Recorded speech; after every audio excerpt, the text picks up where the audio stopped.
ಮುಂದಿನ ರಾಶಿ ಮೇಷರಾಶಿ. 2026ರಲ್ಲಿ ಮೇಷರಾಶಿಯವರಿಗೆ ಫಲಾಫಲಗಳು ಈ ಮಂದಗ್ರಹರು ಮತ್ತು ನಿಮ್ಮ ಭಾಗ್ಯಸ್ಥಾನವನ್ನು ಕೂಡ ಶನಿ ಭಗವಾನರು ನೋಡ್ತಾ ಇರೋದ್ರಿಂದ ವಿದೇಶದಲ್ಲಿ ವಿದ್ಯಾಭ್ಯಾಸಂಗ ಮಾಡ್ತಕ್ಕಂಥವ್ರಿಗೆ ಶಿಸ್ತಿನಿಂದ ಇದ್ದರೆ ವಿದೇಶದಲ್ಲಿ ಉದ್ಯೋಗ ಮತ್ತು ವಿದ್ಯೆ ಎರಡಕ್ಕೂ ಅನುಕೂಲಕರವಾಗಿದೆ.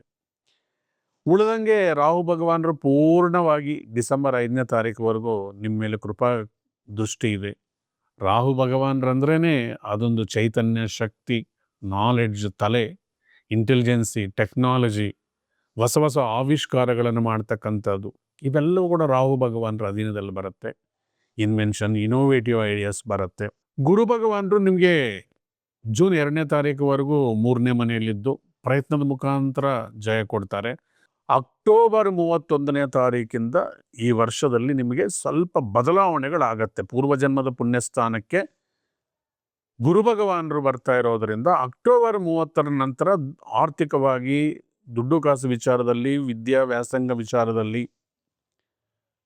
ರಾಜಕೀಯದಲ್ಲಿರ್ತಕ್ಕಂಥವ್ರಿಗೆ ಎಲ್ಲರಿಗೂ ಕೂಡ ಅಕ್ಟೋಬರ್ 31ರ ನಂತರ ಒಳ್ಳೆ ದಿನಗಳು ಬರ್ತಾ ಇದೆ.